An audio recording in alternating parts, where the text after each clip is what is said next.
Dengan mempelajari Sirah Nabawiyah, maka makin menambah kecintaan kepadanya. Semoga yang subscribe juga dimudahkan jalannya menuju surga. Silahkan tekan tombol like supaya postingan ini semakin tersebar. Dan tulis doa serta hajat pemirsa di kolom komentar. Semoga semakin banyak yang mengaminkan, maka semakin cepat terkabul. Nabi Sulaiman alaihi salam adalah manusia terkaya sepanjang sejarah kehidupan manusia di muka bumi. Dalam beberapa kitab suci seperti Al-Quran, Alkitab, dan Injil, Nabi Sulaiman alaihi salam dijelaskan sebagai manusia terkaya yang pernah hidup di muka bumi. Tidak ada satupun manusia yang bisa mengalahkan total kekayaannya hingga hari kiamat tiba. Para arkeolog telah menemukan situs peninggalan sejarah Islam yang mengungkap total kekayaan Nabi Sulaiman alaihi salam. Erez bin Yosef, seorang profesor, ia menyatakan bahwa 3000 tahun yang lalu Nabi Sulaiman alaihi salam diperkirakan memiliki kekayaan senilai 2,2 triliun US dollar. Dan bila dikonversikan dengan nilai mata uang dolar hari ini, jika dirupiahkan, maka nilainya setara dengan 32.891.870 triliun rupiah. Profesor tersebut juga menjelaskan bahwa kekayaan Nabi Sulaiman alaihi salam berasal dari dua sumber, yakni istana kerajaan dan tambang tembaga.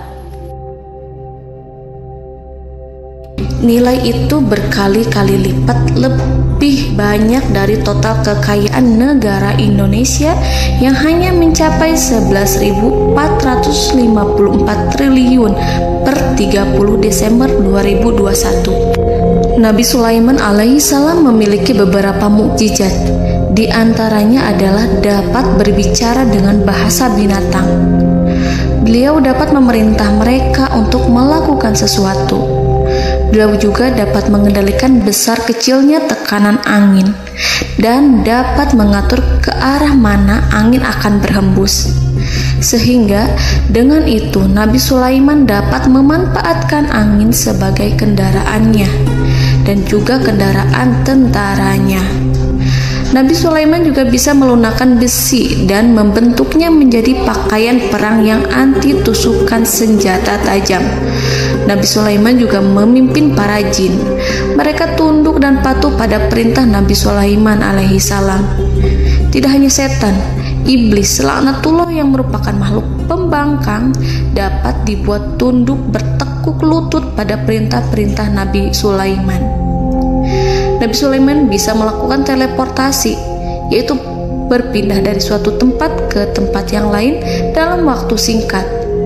Peristiwa itu dibuktikan dengan pemindahan singgasana Ratu Balqis atas perintah Nabi Sulaiman.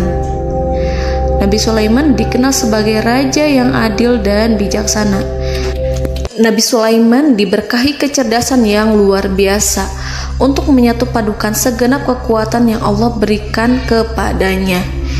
Ia mengelola dan membawa kerajaannya menjadi kekuatan raksasa yang tak terkalahkan di masanya dengan segenap kemampuan yang dimilikinya. Tentara Nabi Sulaiman adalah tentara terkuat di bumi tanpa ada yang menandingi. Pertanyaan mendasar yang muncul kali ini adalah dari mana sumber kekayaan dan kekuatan Nabi Sulaiman alaihi salam? Untuk mendapatkan jawaban dari pertanyaan ini, simak video ini sampai selesai. Sebelum itu, mari bantu channel ini terus berkembang dengan cara subscribe dan nyalakan tanda loncengnya. Berikan komentar yang positif dan berikan like serta share video ini. Bismillahirrahmanirrahim. Sungguh kami benar-benar telah menganugerahkan ilmu kepada Daud dan Sulaiman. Keduanya berkata, segala puji bagi Allah yang melebihkan kami dari kebanyakan hamba-hambanya yang mukmin. Sulaiman telah mewarisi Daud dan dia berkata, wahai manusia, kami telah diajari untuk memahami bahasa burung dan kami dianugerahi segala sesuatu. Sesungguhnya semua ini benar-benar karunia yang nyata. Quran Surat An-Naml ayat 15-16. Saudara-saudaraku yang dirahmati Allah, pada ayat di atas disebutkan bahwa Sulaiman telah mewarisi Daud. Nabi Sulaiman mewarisi Nabi Daud dalam sisi kenabian dan kekuasaan, bukan mewarisi harta, karena para nabi tidak mewariskan harta. Sebab sepeninggalan mereka, harta para nabi menjadi sedekah bagi orang-orang yang ada di sekitarnya, yaitu orang-orang fakir dan orang-orang yang membutuhkan.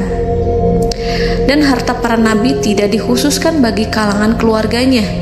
Rasulullah Shallallahu Alaihi Wasallam bersabda, "Kami para nabi tidak mewariskan. Nabi Sulaiman mewarisi kenabian dari Nabi Daud. Ini adalah hal yang jelas. Allah telah memilihnya sebagai nabi dari Bani Israel. Begitu juga Allah telah memberinya kekuasaan kerajaan sehingga ia menjadi pemimpin Bani Israel."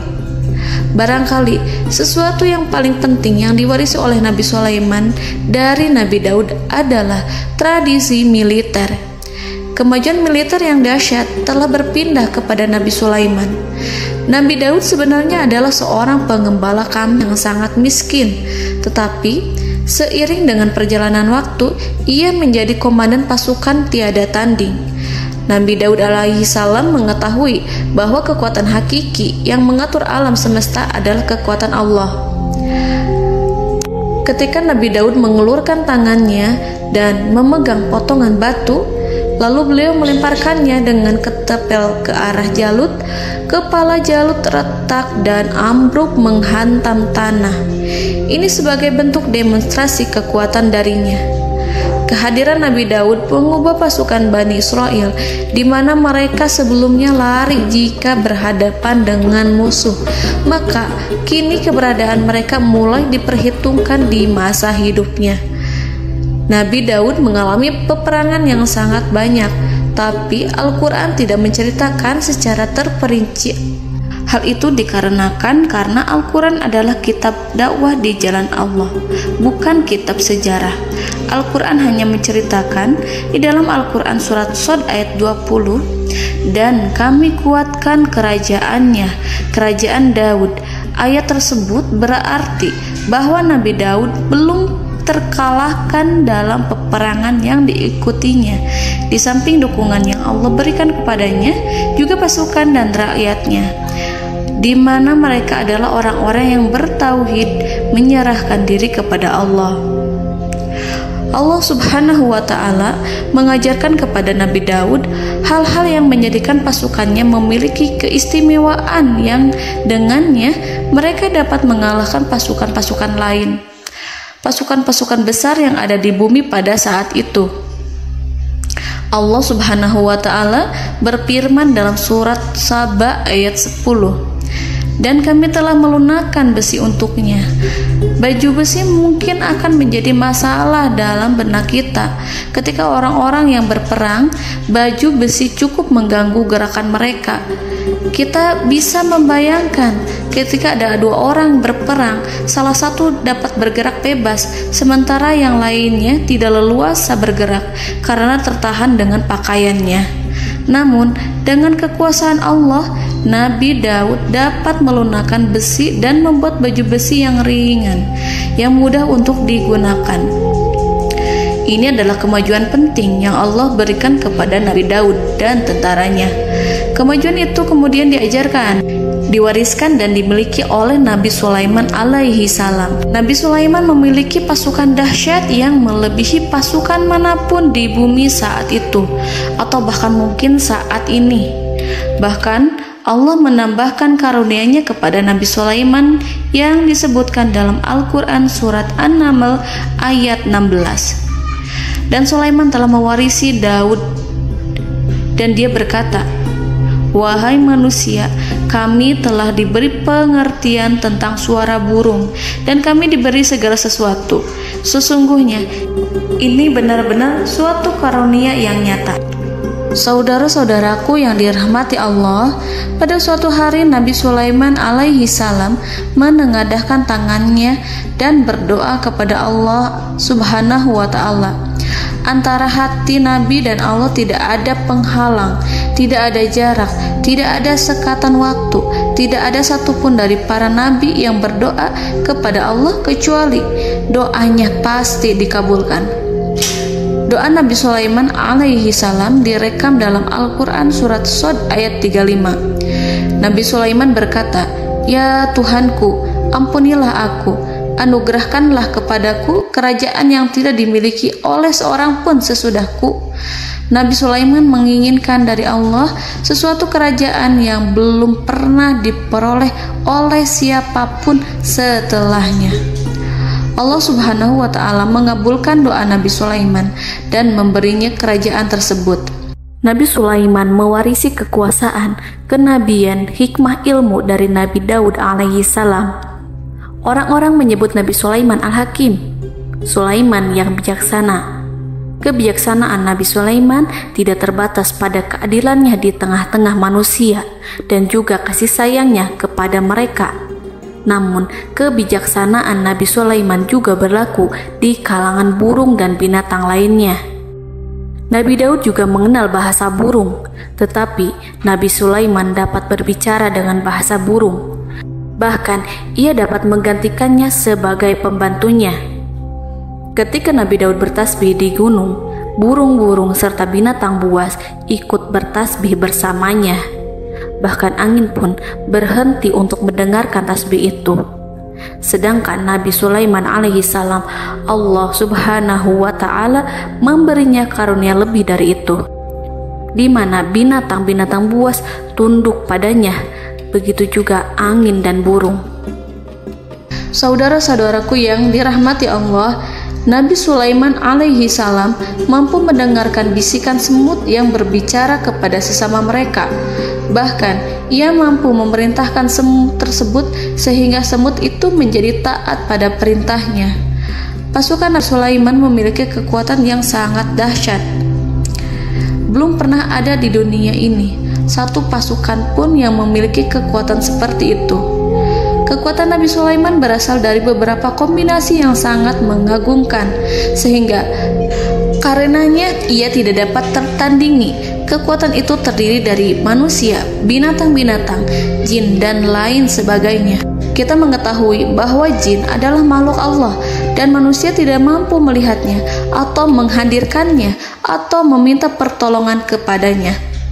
Sedangkan Nabi Sulaiman telah diberi Allah suatu kemampuan untuk menundukkan jin, mempekerjakan mereka sebagai tentara di tengah-tengah peperangan. Bahkan ia mampu menjadikan mereka sebagai pekerja-pekerja kasar di kerajaannya saat tidak ada peperangan. Oleh sebab itu, ketika ada pasukan lain yang mencoba melawan pasukan Nabi Sulaiman, mustahil mereka akan mendapatkan kemenangan. Bahkan pasukan Nabi Sulaiman diperkuat oleh pasukan burung. Burung di pasukan Nabi Sulaiman memerankan tugas penting, yaitu menjadi agen intelijen. Kita mengetahui bahwa peranan informasi saat peperangan adalah hal yang penting. Dari informasi tersebut, pasukan dapat mengetahui keadaan lawannya. Demikianlah peranan burung pada pasukan Sulaiman. Ia terbang di tengah-tengah musuh. Kemudian, ia kembali kepada Nabi Sulaiman untuk menyampaikan berita tentang keadaan lawannya. Di samping jin dan burung, Allah juga menundukkan angin untuk Nabi Sulaiman. Nabi Sulaiman dapat memerintahkan angin dan ia mampu untuk menaiki angin tersebut. Dalam Al-Quran surat Shad ayat 36-40, Allah Subhanahu wa Ta'ala berfirman, "Kami tundukkan kepada angin yang berhembus dengan baik menurut kemana saja yang dikehendaki Sulaiman. Dan kami tundukkan pula kepadanya setan-setan, semuanya ahli bangunan dan penyelam, dan setan yang lain yang terikat dalam belenggu. Inilah anugerah kami, maka berikanlah kepada orang lain atau tahanlah untuk dirimu tanpa perhitungan, dan sesungguhnya dia mempunyai kedudukan yang dekat pada sisi kami dan tempat kembali yang baik." Saudara-saudaraku yang dirahmati Allah, Allah Subhanahu wa Ta'ala juga memberikan kemampuan yang tak seorang pun dari para nabi mendapatkannya, yaitu kemampuan untuk memerintah setan. Setan adalah salah satu bagian dari jin. Ia adalah kelompok yang celaka dari bangsa jin. Kelompok ini sebenarnya tidak mampu dikuasai oleh manusia. Bahkan jin yang soleh tidak dapat mengatur setan. Adapun Nabi Sulaiman, Allah telah memberinya kekuasaan untuk menundukkan setan dan mempekerjakannya, bahkan mengikatnya dengan rantai serta menghukumnya jika ia menentang pada perintahnya. Setan membangun untuk Sulaiman istana-istana, patung-patung, dan alat-alat perang. Bahkan setan-setan itu menyelam ke dasar lautan untuk mengeluarkan permata dan yakut untuk Sulaiman. Jika di antara setan yang menentang perintahnya, maka Nabi Sulaiman alaihi salam mengikatnya dengan rantai. Ini semua menunjukkan kekayaan Nabi Sulaiman dan kekuasaannya, di mana ia mampu mengatur banyak makhluk di bumi ini.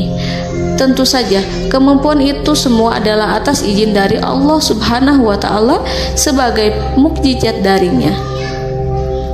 Allah Subhanahu wa Ta'ala berfirman dalam Al-Quran surat Saba ayat 12, dan sebagian dari jin adalah yang bekerja di hadapannya, di bawah kekuasaannya, dengan izin Tuhannya. Dan siapa yang menyimpang di antara mereka dari perintah kami, maka kami rasakan kepadanya azab neraka yang apinya menyala-nyala.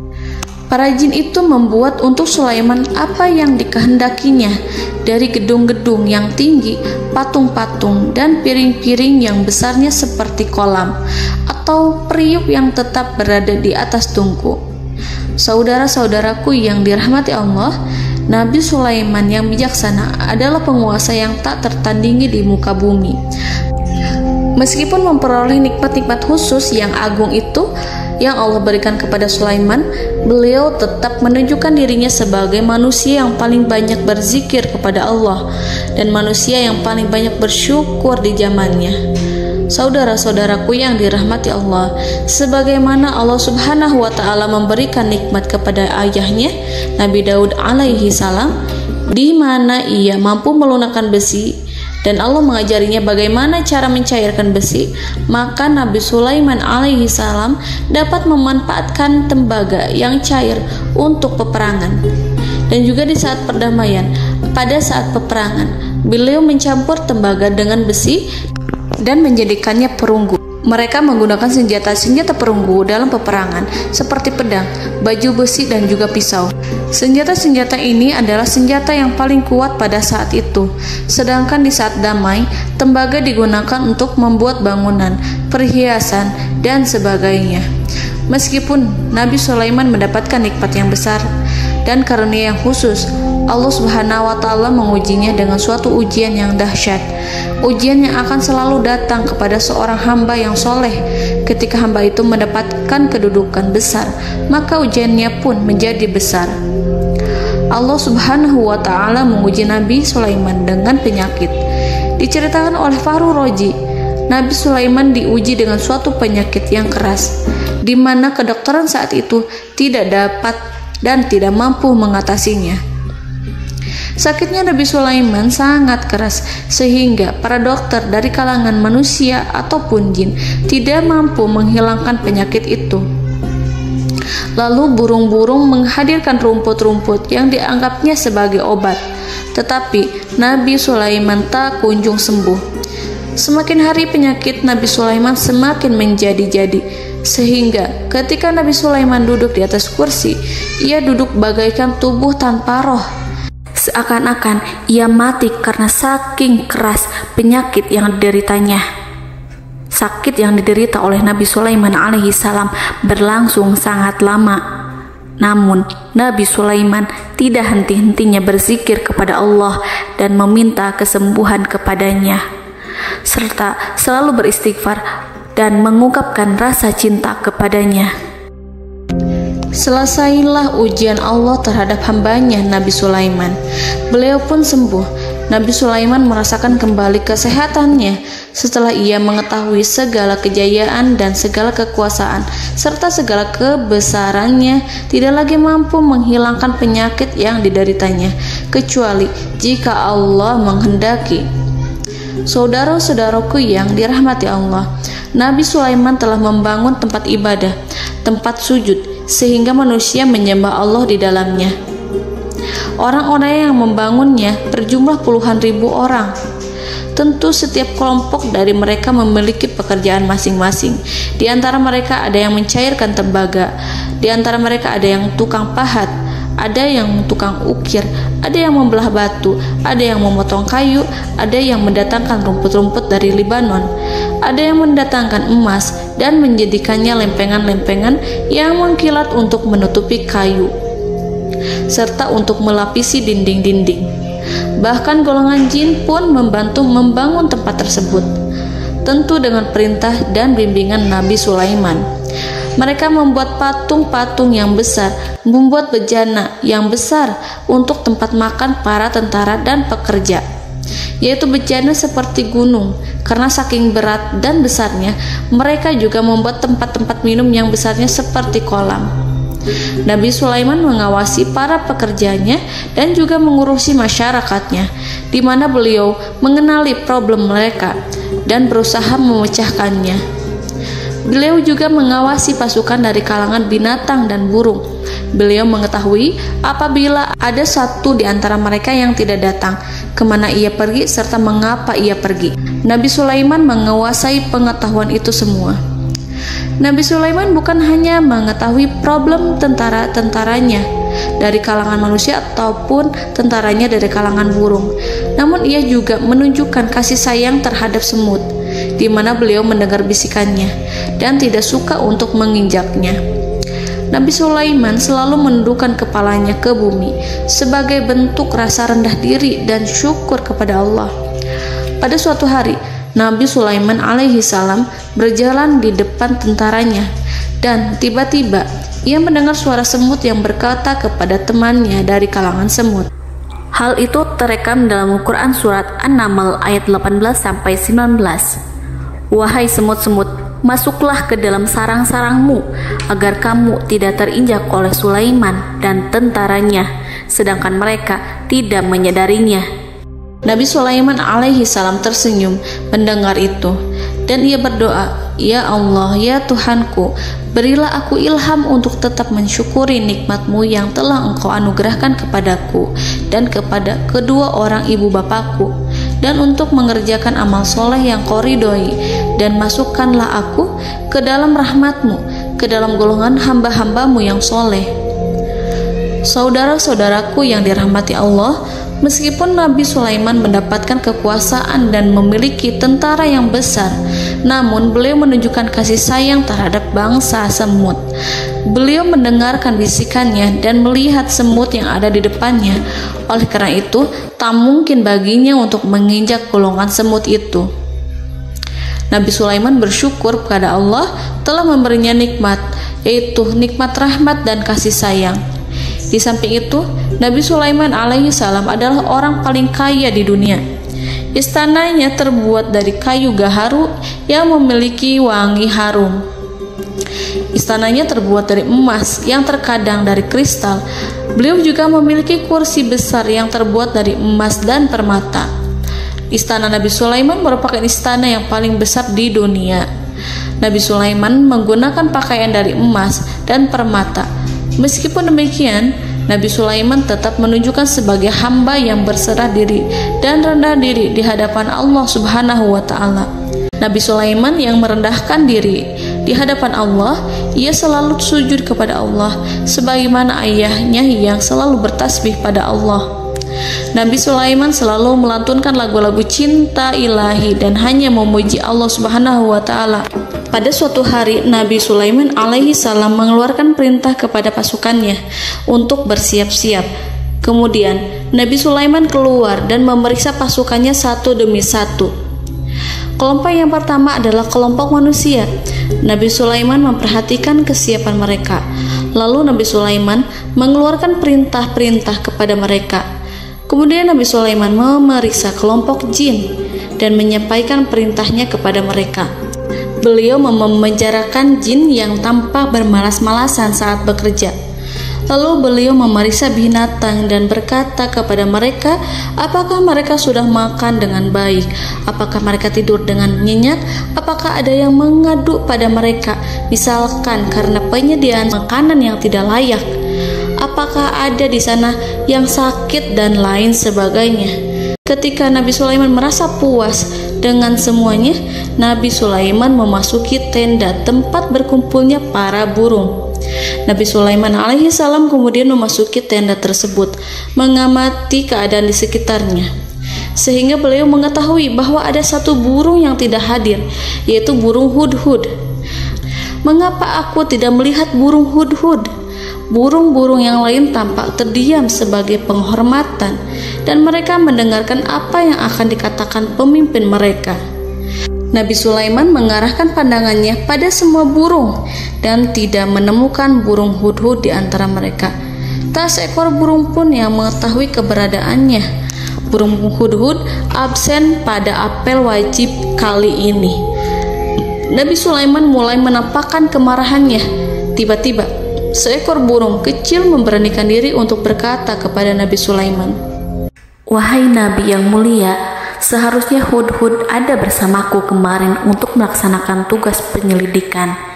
Ia adalah pemimpin misi itu.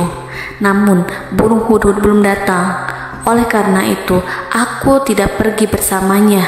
Burung itu tampak gemetar. Nabi Sulaiman mengetahui bahwa hudhud tidak hadir dan tak seorang pun mengetahui kemana ia pergi. Burung hudhud pergi tanpa izin terlebih dahulu. Dalam keadaan marah, Nabi Sulaiman berkata, "Sungguh aku benar-benar akan mengazabnya dengan azab yang sangat keras, atau benar-benar menyembelihnya, kecuali jika ia benar-benar datang kepadaku dengan alasan yang jelas." Kawanan burung-burung mengetahui bahwa Nabi Sulaiman sedang marah dan telah menetapkan untuk menyiksa burung hudhud atau menyembelihnya, atau justru memaafkannya dengan syarat ia datang dengan membawa alasan yang dapat menyelamatkannya, atau dengan kata lain, burung hudhud dapat memastikan bahwa ia melaksanakan tugas yang penting. Nabi Sulaiman menunjukkan kemarahan yang besar sehingga siapapun akan merasa takut kepada Nabi Sulaiman yang marah. Nabi Sulaiman kemudian pergi dari tempat burung tersebut. Nabi Sulaiman masih memikirkan keadaan burung hudhud. Seharusnya burung hudhud menjadi bagian penting dari badan intelijen. Apakah ia pergi untuk menyingkap suatu, atau apakah ia pergi hanya untuk bermain-main? Nabi Sulaiman telah memperhatikan dan mengetahui bahwa burung hudhud adalah seekor burung yang cerdik dan juga fasih berbicara. Terkadang Nabi Sulaiman mendapati burung hudhud sedang bermain-main dan menunda-nunda pekerjaannya. Namun ketika Nabi Sulaiman melihatnya, burung hudhud memahami bahwa perbuatannya tidak benar. Oleh karena itu, ia tidak boleh menyampur adukan antara waktu serius dan waktu bermain. Tidak lama setelah itu, burung hudhud tiba di tempat para burung. Burung-burung yang lain berkata kepadanya, "Wahai hudhud, pergilah engkau ke tempat Nabi Sulaiman. Jika ia mengetahui bahwa engkau telah sampai, jiwamu benar-benar terancam." Mendengar itu, burung hudhud segera beranjak. Ia terbang menemui Nabi Sulaiman. Pada waktu itu, Nabi Sulaiman sedang duduk bersama tentaranya yang lain. Burung hudhud berdiri. Ia telah merencanakan untuk memulai pembicaraan dengan Nabi Sulaiman sebelum Nabi Sulaiman bertanya kepadanya kemana dia pergi. Ini sebagai bukti bahwa hudhud telah melaksanakan suatu tugas yang penting. Dalam Al-Quran Surat An-Naml ayat 22, burung hudhud berbicara, "Aku telah mengetahui sesuatu yang kamu belum mengetahuinya, dan kubawa kepadamu dari negeri Saba suatu berita penting yang diyakini." Seakan-akan burung hudhud hendak berkata, "Aku adalah hudhud yang miskin, tapi aku mengetahui apa yang tidak engkau ketahui, dan aku telah datang kepadamu dari kerajaan Saba dengan membawa berita yang sangat penting." Nabi Sulaiman tampak terdiam menunggu hudhud menyelesaikan kisahnya. Dalam surat An-Naml ayat 23-24, burung hudhud berkata, Sesungguhnya aku menjumpai seorang wanita yang memerintah mereka. Dia dianugerahi segala sesuatu serta mempunyai singgasana yang besar. Aku mendapati dia dan kaumnya menyembah matahari selain Allah. Dan setan-setan telah menjadikan mereka memandang indah perbuatan-perbuatan mereka, lalu menghalangi mereka dari jalan Allah, sehingga mereka tidak mendapat petunjuk. Burung hudhud diam. Nabi Sulaiman merasa bahwa hudhud menunjukkan kepasihan lisannya. Nabi Sulaiman berkata dalam Quran surat An-Naml ayat 27 sambil menunjukkan senyum manisnya. Nabi Sulaiman berkata, "Akan kami lihat apakah kamu benar wahai hudhud, ataukah kamu termasuk orang-orang yang berdusta." Seakan-akan burung hudhud ingin mengatakan, "Aku tidak berbohong, wahai Nabi yang mulia."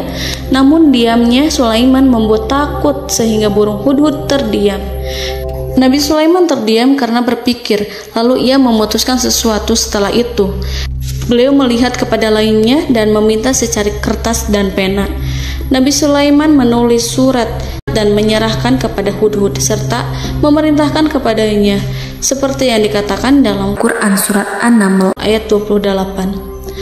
"Pergilah dengan membawa suratku ini, lalu jatuhkanlah kepada mereka, kemudian berpalinglah dari mereka, lalu perhatikanlah apa yang mereka bicarakan." Al-Quranul Karim hanya menceritakan dalam Al-Quran surat An-Naml bagaimana perginya hudhud dan bagaimana ia menyerahkan surat itu. Lalu Al-Quran langsung menyebut keadaan kerajaan Balqis yang saat itu sedang membaca surat di depan para pembesar kerajaan dan para menterinya. Dalam Quran surat An-Naml ayat 29-31 berkatalah Balqis, "Wahai pembesar-pembesar, sesungguhnya telah dijatuhkan kepadaku sebuah surat yang mulia.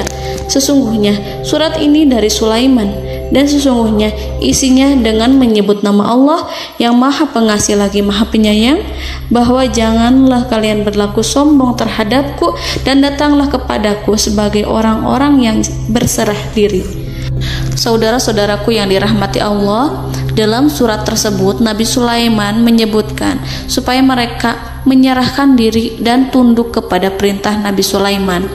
Nabi Sulaiman memerintahkan agar mereka meninggalkan penyembahan terhadap matahari. Nabi Sulaiman tidak mempersoalkan akidah mereka dan tidak memuaskan mereka dengan apapun. Nabi Sulaiman hanya memerintahkan bahwa ia berada di atas kebenaran.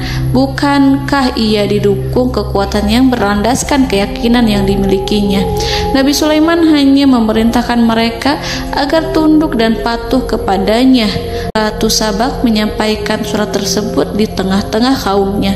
Dalam Quran surat An-Naml ayat 32 dijelaskan, "Dan berkatalah Balqis, wahai para pembesar, berilah aku pertimbangan dalam urusanku ini. Aku tidak pernah memutuskan sesuatu persoalan sebelum kamu berada dalam majelisku." Saudara-saudaraku yang dirahmati Allah, para pembesar istana Balqis menentang surat tersebut. Isi surat itu membangkitkan kesombongan kaum Sabak, di mana mereka merasa lebih kuat. Mereka mengetahui bahwa di sana ada seorang yang mencoba menentang mereka dan mengisyaratkan peperangan kepada mereka. Lalu ia meminta kepada mereka untuk memenuhi syarat-syaratnya sebelum terjadinya peperangan dan kekalahan. Dalam surat An-Naml ayat 33, mereka menjawab, "Kita adalah orang-orang yang memiliki kekuatan dan juga memiliki keberanian yang sangat besar dalam peperangan, dan keputusan berada di tanganmu, wahai ratuku. Maka pertimbangkanlah apa yang akan kamu perintahkan." Saudara-saudaraku yang dirahmati Allah, para pembesar kaum Sabak seakan ingin berkata, "Kita siap untuk melaksanakan perang." Tampaknya ratu itu memiliki kebijakan yang lebih baik dari pembesar kaumnya. Surat Sulaiman itu membuatnya berpikir lebih jernih dan lebih berhati-hati. Ia berusaha sebisa mungkin menghindari peperangan. Ratu itu berpikir dalam tempo yang lama. Nama Sulaiman tidak diketahuinya dan ia pun belum pernah mendengarnya. Oleh karena itu, Ratu kaum Saba tidak mampu mengetahui dan mendeteksi seberapa besar kekuatan Nabi Sulaiman. Boleh jadi Nabi Sulaiman memiliki kekuatan yang dahsyat, sehingga ia mampu memerangi kekuasaannya dan mengalahkannya. Kemudian Ratu memperhatikan apa yang ada di sekelilingnya. Ia melihat kemajuan masyarakatnya dan juga kekayaannya. Barangkali ia mengira bahwa Nabi Sulaiman iri terhadap kemajuan dan kekayaannya itu, sehingga Nabi Sulaiman ingin menyerangnya. Setelah mempertimbangkan isi surat Nabi Sulaiman dengan cermat, Ratu Saba memilih untuk tidak bersikap ceroboh dan bodoh. Ratu lebih suka untuk menggunakan bahasa kelembutan. Ia mengirim kepada Nabi Sulaiman suatu hadiah yang besar. Ratu mengira bahwa Nabi Sulaiman seorang yang ambisius, yang boleh jadi ia telah mendengar tentang kekayaan kerajaan Saba. Para utusan pergi dengan membawa hadiah dari Ratu Saba. Ratu berharap agar mereka dapat memasuki kerajaan Nabi Sulaiman dan akan mengetahui kondisi kerajaannya. Saat mereka pulang, Ratu ingin mendengar secara langsung dari mereka tentang bagaimana keadaan kaum Nabi Sulaiman dan pasukannya. Setelah mendapatkan informasi yang cukup, maka Ratu Balqis dapat membuat sesuatu keputusan yang tepat. Ratu menyembunyikan apa yang terlintas dalam pikirannya, lalu ia berbicara kepada pembesar istananya bahwa ia dapat menyingkap niat jahat Raja Sulaiman melalui cara mengirimkan hadiah kepadanya. Ratu lebih memilih cara tersebut dan menunggu reaksi dari Nabi Sulaiman. Ratu berhasil memuaskan para pembesar istana, dan untuk sementara ia menghilangkan ide untuk berperang. Karena para raja jika menyerang suatu desa, maka pemimpin desa tersebut adalah orang yang paling banyak mendapatkan kehinaan. Akhirnya, para pembesar kaumnya merasa puas dengan pikiran Ratu Balqis. Saudara-saudaraku yang dirahmati Allah, dalam surat An-Naml ayat 34-35 dijelaskan, Ratu Balqis berkata, "Sesungguhnya raja-raja apabila memasuki suatu negeri, niscaya mereka akan membinasakannya dan menjadikan penduduknya yang mulia menjadi hina, dan demikian pula lah yang akan mereka perbuat. Dan sesungguhnya aku akan mengirim utusan kepada mereka dengan membawa hadiah, dan aku akan menunggu apa yang akan dibawa kembali oleh utusan itu." Kemudian sampailah hadiah dari Ratu Balqis kepada Nabi Sulaiman. Para intelijen Nabi Sulaiman memberitahunya bahwa utusan Balqis datang dengan membawa hadiah. Nabi Sulaiman langsung mengetahui bahwa Ratu Balqis itu sengaja mengirim orang-orangnya untuk mengetahui atau untuk mendapatkan informasi tentang kekuatannya. Lalu setelah itu ia akan mengambil keputusan atau mengambil sikap kepada kerajaan Sulaiman. Nabi Sulaiman segera memanggil semua pasukannya untuk berkumpul. Utusan Balqis segera memasuki istana Nabi yang dipenuhi dengan pasukan yang besar bersenjata.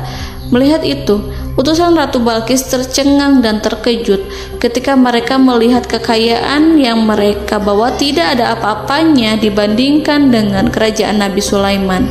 Hadiah mereka tampak tidak berarti. Emas yang mereka bawa tampak tidak memiliki makna saat mereka memasuki istana Nabi Sulaiman yang terbuat dari kayu-kayu pohon gaharu yang mengeluarkan bau yang harum serta dihiasi dengan emas permata. Para utusan Ratu Balqis berdiri bersama Nabi Sulaiman dan menyaksikan bagaimana Nabi Sulaiman mengendalikan pasukannya. Kemudian mereka mulai berpikir tentang kekuatan dan kualitas pasukan Nabi Sulaiman. Betapa kagetnya mereka ketika melihat di tengah-tengah pasukan itu terdapat singa, burung, dan tentara dari kalangan manusia yang mampu terbang. Mereka pun sadar bahwa mereka di hadapan pasukan yang tiada tandingannya. Selesailah demonstrasi pasukan Nabi Sulaiman. Kemudian para utusan ratu dipersilahkan maju ke tempat hidangan makanan. Para utusan itu sangat terkejut ketika melihat berbagai macam makanan dari penjuru dunia ada di depannya. Dan di antara makanan itu terdapat pula makanan yang biasa ditemukan di negeri mereka. Tetapi mereka melihat bahwa makanan itu memiliki rasa yang lebih istimewa. Selain itu, Piring-piring yang ada di terbuat dari emas, dan mereka dilayani oleh laki-laki yang berhias dengan emas. Di meja makan itu terdapat burung, ikan laut, dan berbagai macam daging yang mereka tidak mampu lagi membedakan daging apa itu. Nabi Sulaiman tidak makan bersama mereka, tapi beliau makan dengan menggunakan piring yang terbuat dari kayu. Beliau memakan roti yang kering yang dicampur dengan minyak. Inilah makanan yang dipilih Nabi Sulaiman. Makan bersama mereka dalam keadaan diam, mereka merasa kehadiran Nabi Sulaiman menciptakan suatu wibawa yang luar biasa. Selesai perjamuan itu, lalu dengan sangat malu mereka menyerahkan hadiah dari Ratu Balqis kepada Nabi Sulaiman. Hadiah itu berupa emas yang bagi mereka hadiah itu sangat bernilai tinggi. Tapi di sini hadiah itu tampak kecil di hadapan kekayaan Nabi Sulaiman yang sangat mengagumkan. Nabi Sulaiman memperhatikan hadiah dari Ratu Balqis itu dan berkata dalam Quran surat An-Naml ayat 36, "Maka apa yang diberikan Allah kepadaku lebih baik daripada apa yang diberikannya kepadamu, tetapi kamu merasa bangga dengan hadiahmu." Raja Sulaiman menyingkap dengan kata-katanya yang singkat itu penolakannya terhadap hadiah mereka. Ia memberitahu utusan itu bahwa ia tidak menerima hadiah tersebut. Ia tidak merasa puas dengan hadiah itu. Yang membuatnya puas hanyalah, "Janganlah kalian berlaku sombong terhadapku, dan datanglah kepadaku sebagai orang-orang yang berserah diri."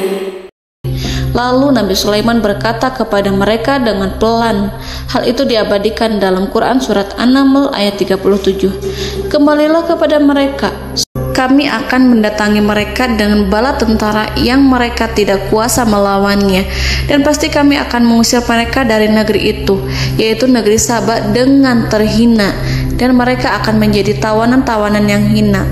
Saudara-saudaraku yang dirahmati Allah, Nabi Sulaiman kemudian meninggalkan para utusan ratu setelah terlebih dahulu mengancam mereka. Para utusan itu berharap agar Nabi Sulaiman mau menunggu kunjungan Ratu Balqis yang akan membawa misi perdamaian. Akhirnya sampailah para utusan Ratu Balqis ke negeri Saba. Mereka segera menuju istana sang ratu. Mereka memberitahu bahwa negeri mereka sedang ada di ujung tanduk. Mereka menceritakan kepada ratu tentang kekuatan Nabi Sulaiman dan tidak mungkin bagi mereka mampu melawannya. Mereka meyakinkan Ratu Balqis bahwa ia harus mengunjunginya dan melihat sendiri bagaimana kebesaran kerajaan Nabi Sulaiman. Kemudian ratu menyiapkan dirinya untuk pergi menuju kerajaan Nabi Sulaiman. Nabi Sulaiman duduk di kursi kerajaan di tengah-tengah para pembesarnya dan para menterinya serta para komandan pasukannya. Beliau berpikir tentang sosok Ratu Balqis. Nabi Sulaiman mengetahui bahwa Ratu Balqis menuju tempatnya. Balqis dikelilingi rasa takut. Nabi Sulaiman berpikir sejenak tentang bagaimana matahari disembah. Ia memikirkan bagaimana informasi yang diterima oleh intelijennya tentang kemajuan kerajaan Balqis dalam bidang kesenian dan ilmu pengetahuan. Nabi Sulaiman bertanya kepada dirinya sendiri, apakah kemajuan menjadi penghalang untuk mengetahui kebenaran? Apakah ratu itu senang dengan kekuatan yang dicapainya? Dan ia membayangkan bahwa kekuatannya adalah segalanya. Dengan kemajuan yang dimilikinya, Nabi Sulaiman ingin membuat kejutan agar ratu mengetahui bahwa Islam yang diyakini oleh Nabi Sulaiman adalah satu-satunya yang mampu mendatangkan kemajuan dan kekuatan yang hakiki, sehingga ia dapat membandingkan antara keyakinannya dalam menyembah matahari beserta kemajuan yang dicapainya dengan keyakinan Nabi Sulaiman beserta kemajuan yang diraihnya. Saudara-saudaraku yang dirahmati Allah, para mata-mata Nabi Sulaiman telah memberitahunya bahwa hal yang sangat disegani dan dikagumi oleh kaum Balkis adalah kerajaan Saba, yaitu singgasana Ratu Balkis. Singgasana itu terbuat dari emas dan batu delima. Singgasana tersebut dijaga oleh penjaga yang sangat disiplin, di mana mereka tidak pernah lalai sedikit pun. Oleh karena itu, sangat tepat apabila Nabi Sulaiman menghadirkan singgasananya di sini, di kerajaannya, sehingga ketika ratu tiba, maka ia dapat duduk di atasnya. Nabi Sulaiman ingin membuat kejutan kepadanya dan menunjukkan bahwa kemampuannya tersebut yang berlandaskan pada keislaman. Nabi Sulaiman melakukan yang demikian itu dengan harapan agar si ratu tunduk kepadanya. Ide itu terlintas dalam diri Nabi Sulaiman. Lalu ia mengangkat kepalanya dan menoleh kepada anak buahnya. Hal itu diabadikan dalam Quran surat An-Naml ayat 38. Wahai para pembesar, siapakah di antara kamu sekalian yang sanggup membawa singgasananya kepadaku sebelum mereka datang kepadaku sebagai orang-orang yang berserah diri? Saudara-saudaraku, perhatikanlah ungkapan pikiran Nabi Sulaiman tersebut. Semua pemikirannya berkisar tentang keislaman para penyembah matahari, tentang bagaimana beliau dapat memberikan petunjuk kepada mereka di jalan Allah. Yang pertama menjawab pertanyaan Nabi Sulaiman adalah jin Ifrit. Dalam Quran surat An-Naml ayat 39, berkatalah Ifrit yang cerdik dari golongan jin, aku akan datang kepadamu dengan membawa singgasana itu sebelum kamu berdiri dari tempat dudukmu. Sesungguhnya aku benar-benar kuat untuk membawanya, lagi dapat dipercaya. Nabi Sulaiman berdiri dari tempat duduknya setelah 1 atau 2 jam. Jin itu berjanji kepadanya untuk menghadirkan singgasana Balkis sebelum itu. Istana Nabi Sulaiman di Palestina, sedangkan istana Balkis terletak di Yaman. Antara singgasana tersebut dengan singgasana Nabi Sulaiman berjarak lebih dari ribuan mil. Barangkali pesawat yang cepat sekalipun yang kita kenal hari ini tidak akan mampu membawa dan mendatangkan istana itu dalam waktu 1 jam. Tetapi masalahnya di sini berhubung dengan kekuatan jin yang serba misterius. Nabi Sulaiman tidak mengomentari sedikit pun terhadap apa yang dikatakan oleh Ifrit. Nabi Sulaiman tampak menunggu tanggapan dari yang lain yang mampu menghadirkan singgasana Balkis yang lebih cepat dari jin Ifrit.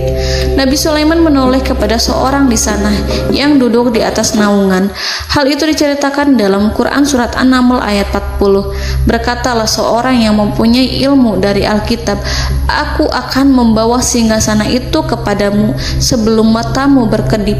Maka tatkala Sulaiman melihat singgasana itu terletak di hadapannya, ia pun berkata, ini termasuk karunia Tuhanku untuk menguji aku. Apakah aku akan bersyukur atau mengingkari nikmatnya? Dan barang siapa yang bersyukur, maka sesungguhnya dia bersyukur untuk kebaikan dirinya sendiri. Dan barang siapa yang ingkar, maka sesungguhnya Tuhanku maha kaya lagi maha mulia. Saudara-saudaraku, belum lama seorang yang mempunyai ilmu dari Alkitab menyatakan kalimatnya, sehingga singgasana itu tiba-tiba ada di depan Nabi Sulaiman yang mampu menghadirkan singgasana itu lebih cepat dari kedipan mata. Al-Quranul Karim tidak menyingkap kepribadian seorang yang menghadirkan singgasana itu. Al-Quran hanya menggarisi bahwa orang itu mempunyai ilmu dari Alkitab. Al-Quran tidak menjelaskan kepada kita apakah ia seorang malaikat ataukah manusia ataukah jin. Al-Quran sengaja tidak menyingkap informasi tersebut. Saudara-saudaraku yang dirahmati Allah, setelah melihat singgasana itu, Nabi Sulaiman bersyukur kepada Allah. Ia mulai memperhatikan singgasana sang ratu. Singgasana tersebut merupakan simbol pembangunan dan juga kemajuan, tetapi tampaknya ia hanya sesuatu yang biasa saja jika dibandingkan dengan kekuasaan dan kebesaran ciptaan yang dibuat oleh manusia jin di kalangan istana Nabi Sulaiman. Nabi Sulaiman memikirkan dalam tempo yang lama singgasana Ratu Balkis itu. Kemudian beliau memerintahkan agar singgasana itu diperbaiki, sehingga saat Ratu Balkis datang, Nabi Sulaiman akan mengujinya apakah Ratu Balkis dapat mengenali singgasananya ataukah tidak. Dalam Al-Quran surat An-Naml ayat 41, Nabi Sulaiman berkata, "Ubahlah baginya singgasananya, maka kita akan melihat apakah dia mengenal ataukah dia termasuk orang-orang yang tidak mengenalnya." Saudara-saudaraku yang dirahmati Allah, Nabi Sulaiman memerintahkan agar dibangun istana yang akan digunakan untuk menyambut Ratu Balqis.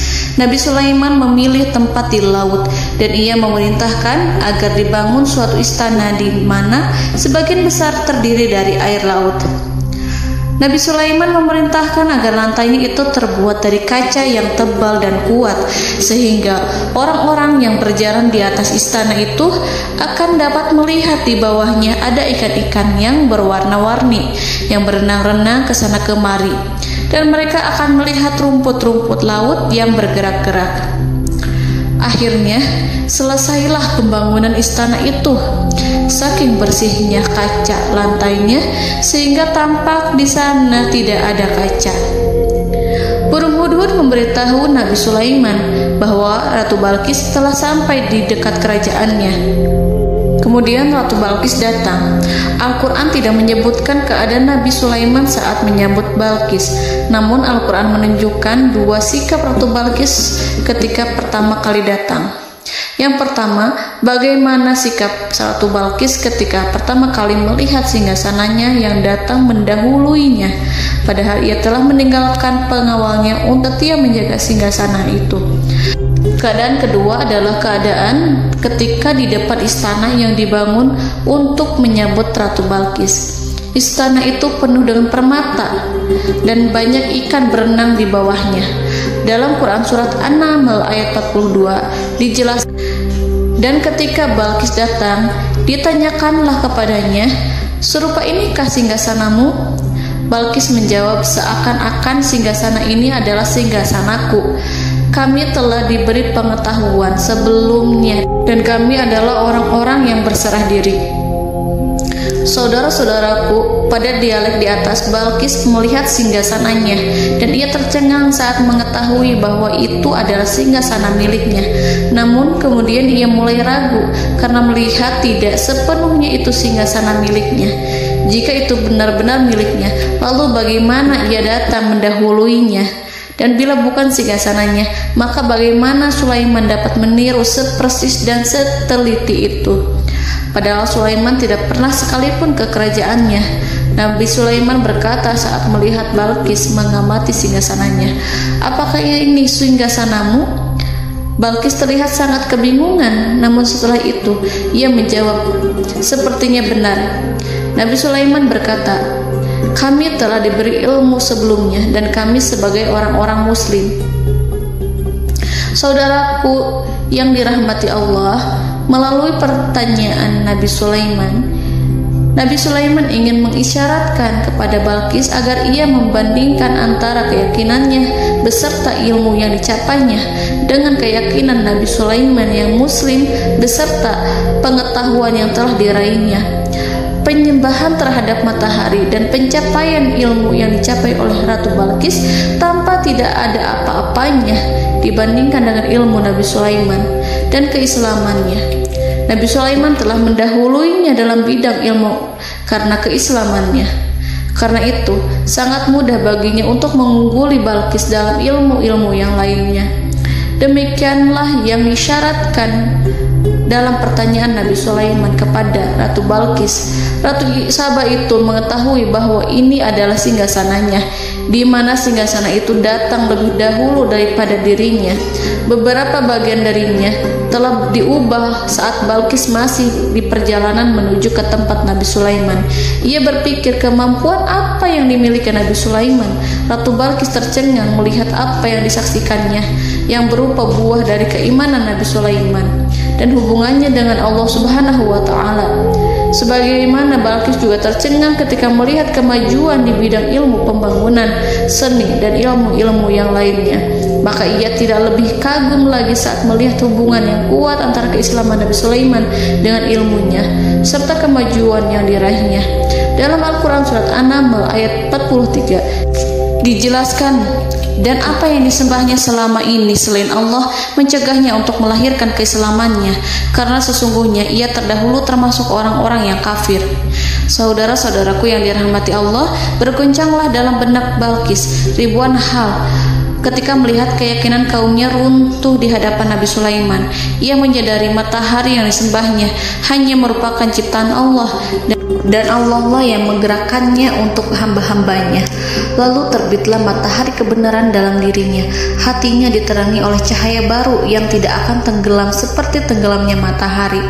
Masa keislamannya hanya menunggu waktu. Ratu Balqis memilih waktu yang tepat untuk mengumumkan keislamannya.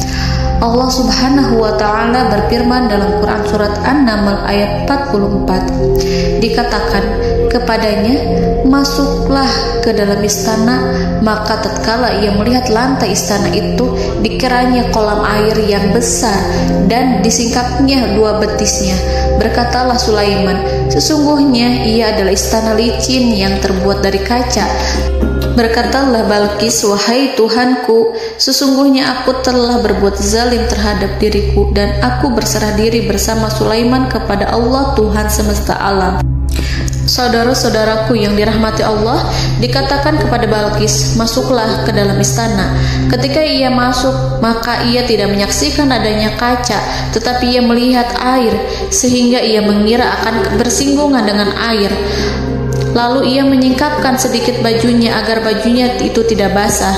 Nabi Sulaiman mengingatkannya tanpa melihatnya agar ia tidak khawatir terhadap pakaiannya, karena pakaiannya tidak akan basah, sebab di sana tidak ada air. Itu sekedar kaca yang halus, yang saking halusnya sehingga ia tidak tampak. Pada kesempatan itulah Balqis mengumumkan keislamannya yang mengakui kelalimannya, dan ia menyatakan menyerahkan diri kepada Nabi Sulaiman dan kepada Allah Tuhan semesta alam. Lalu kaumnya pun mengikutinya dan mereka memeluk Islam. Balqis menyadari ia berhadapan dengan penguasa yang terbesar di bumi dan Nabi Allah yang mulia.